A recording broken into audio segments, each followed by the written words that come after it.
What's going on, everyone? Today we are going to be talking about pull-ups, and in particular wide grip pull-ups. And one of the main questions that I get all of the time is how to improve my wide grip pull-up. What do I need to do? What exercises? Do I just need to keep trying to grind them out? And the answer is not necessarily, okay? Yes, you need to work on the wide grip pull-up to get better at it, but there's a lot of little strategies out there to increase your chances of gaining strength quicker and more efficiently, okay? And I'm gonna go over 5 of my main strategies that I use with my clients, that I use with myself, and a lot of my online clients and things like that. So tip number 1 is don't be afraid of regression. If you can't do a wide grip pull-up, don't worry about it. There's plenty of other easier options out there to help you progress up to that final wide grip pull-up, because when you look at the wide grip pull-up, that is the hardest version of a pull-up, okay? So don't expect to just be able to go straight to the hardest pull-up, okay? You want to start off down here, work your way up. So in terms of regressing from the wide grip pull-up, we have a parallel pull-up, or chin up should I say, and that's holding the grip like this, pulling straight up to that point, chin clear in the bar. That's your easiest, okay? Start off with that. If you can do that, then you can progress up to the supinated pull-up, which is this way here, okay? In this position here, you're about 15% less efficient than this way. And basically, the reason for that is in a neutral grip, okay, or a parallel grip, your elbow flexors are in the perfect position to recruit as much muscle as possible, okay? So you're using a lot more proportion of your arms, a higher percentage of your arms, okay? So that's why you're stronger in this grip. Moving over to the supinated, okay? Once you can do that, then we move over to the pronated. Still shoulder width apart, okay? We're not going for the wide. Once you can do pronated grip at shoulder width, then we can go out wider for the wide grip, okay? So that's tip number 1. Make sure that if you can't do that wide grip pull-up to start off with, then regress down to an easier version and then work yourself back up, okay? Tip number 2, okay? We're gonna be focusing on eccentrics. If you guys have watched a lot of my training programs and stuff like that on YouTube and my website and things, you will see that I focus a lot on eccentrics on every muscle group, okay? If we're looking at the pull-up, the eccentric is the control down. And the basics behind why we focus on eccentrics is to increase time under tension, which then next workout translates into another rep or another 2 reps, okay? So you'll see here, basically what I'm doing is I'm going to failure. In this video, I'm just going to 5 reps, just so that I don't keep going. So, going to failure, okay? Once you have reached concentric failure, which means when you're up at the top and you come back down, there's not a chance you're getting back up there again, okay? So that's concentric failure. When you're up there and the muscles are burning, then you're gonna come down as slow as you possibly can, okay? And I'm talking anywhere from 10 to 30 seconds. So that's 10 to 30 seconds extra that you're gonna be doing that's gonna translate into that next rep next time, okay? So, focusing on the eccentric, absolutely massive benefits in terms of increasing your pull-up strength, okay? The next one is focusing on isometrics. Now, isometrics has a similar purpose as eccentrics, okay? And isometric is just a hold, okay? So if you're at the top of the pull-up, you're gonna come down halfway and you're just gonna hold that position until you cannot hold it anymore and it forces you down. Now, the benefits of an isometric are not only to increase time under tension.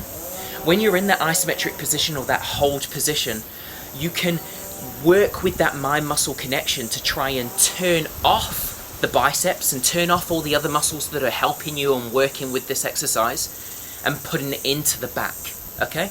So when you're in that position halfway and you're just holding, you might start to shake. That's a good thing. We want that shaking, okay? You're starting to shake, you can try and turn off your arms as much as you can, okay? Loosen off your grip a little bit and put all the tension in the back.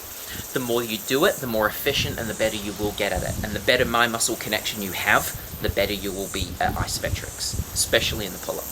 Okay? So that isometrics kind of goes with the eccentrics. You can work in with it. Another way of doing the isometrics is not just coming down halfway and holding. It's working the isometrics in 3 different positions or even 4 different positions. So you can see here, I come down about a quarter or a third, I hold. And you want to hold that anywhere between 5 to 10 seconds, okay? Come down another third, hold, okay? Another 5 to 10 seconds. And then come down another third, or just before you're fully stretching out at the bottom, okay? And hold for another 5 to 10 seconds. This again is helping the isometric, increasing time under tension and helping you get that next rep next time. So if you get 5 reps today, you've got a lot more of a chance of getting 6 reps next week because of that time under tension this week, okay? Drop setting the wide grip pull-up into the easier variations, okay? So what that means is start with the hardest version of a pull-up and then move into an easier version and then finish with the easiest version, okay? Now you can see here, I start off with the wide grip pull-up. Go to almost failure, okay? You can try it with failure or just before you fail, we want to drop down to an easier grip, which would be a narrower pronated, say, or even a narrower supinated, okay? We want to hit until we nearly fail in that exercise, and then we want to go to the easiest version of a chin-up, okay? And that would be your parallel grip or your neutral grip. Finish off with that. So basically what you are doing is you're starting off with the hardest version and you're working your way down a little bit easier, you can get a few more reps out. A little bit easier, you can get a few more reps out. And then again, that strategy translates into more reps on the wide grip pull-up next week or in the following sessions. Okay, that was number 4. Okay, and then we have tip number 5, and this is for the more advanced lifters or people that can already do a good amount of wide grip pull-ups, and that is progressing to a point where you can do a lot more than just 3 sets of 10, because I get this a lot from the back workout that I put out there, that I start with 90 pull-ups. I start the back workout with 90 pull-ups. It's 3 sets of 10 on wide, 3 sets of 10 on a medium, and 3 sets of 10 on a parallel grip.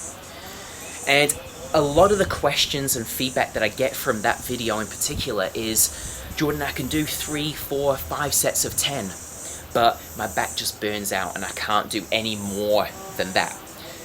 What is your recommendations or your tips or your strategies to be able to do that full 9 sets of 10?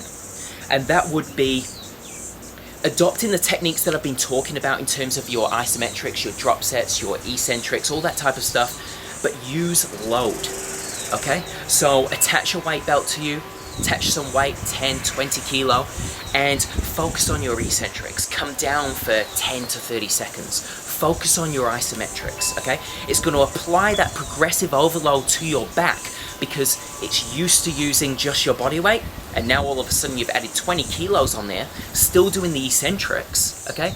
That will translate into more body weight reps next time, okay? And it's all about that time under tension. So increase time under tension, progressively overload, start with your body weight, and then work your way up to using weight, okay?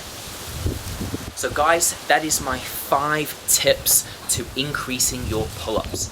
I hope that helps. Let me know your feedback. Let me know how these work for you, okay? And if you're going to take away one piece of advice about this entire video is don't try and run away now and focus on every single part of what I've just talked about, okay? You want to go 4 to 6 weeks trying each individual strategy, seeing how it works for you, okay?